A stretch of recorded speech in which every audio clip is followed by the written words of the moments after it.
நல்ல சமாரியர் எந்த நோக்கத்திற்காக எங்கே சென்று கொண்டிருந்தாரோ அதை கைவிட்டுவிட்டு முன்பின் தெரியாத ஒருவருக்கு உதவி செய்தார்.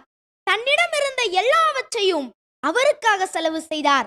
தன் பொன்னான நேரத்தையும் பணத்தையும் பொருட்களையும் மிகுந்த மகிழ்ச்சியோடு செலவு செய்தார். Praise the Lord. Praise the Lord. Hallelujah. Hallelujah. பிரியமானவர்களே, இந்த நல்ல சமாரியரைப் போல தேவையில் இருப்பவர்களுக்கு உடனே உதவி செய்ய வேண்டும் என்கின்ற நல்ல எண்ணம் நமக்கு இருக்கின்றதா? சாலையில் வீழ்ந்து கிடக்கும் ஒருவரை ஓடி சென்று தூக்கி விடுகின்றோமா? அல்லது கண்டும் காணாதவர் போல் கடந்து சென்று விடுகின்றோமா? பசியோடு இருப்பவர்களுக்கு நம் உணவை பகிர்ந்து கொள்கின்றோமா? தேவையில் இருப்பவர்களுக்கு பண உதவி செய்கின்றோமா? அல்லது சுயநலவாதிகளாக வாழ்கின்றோமா? மனம் மாறுங்கள், எல்லோருக்கும் நன்மை செய்யுங்கள். Praise the Lord. Praise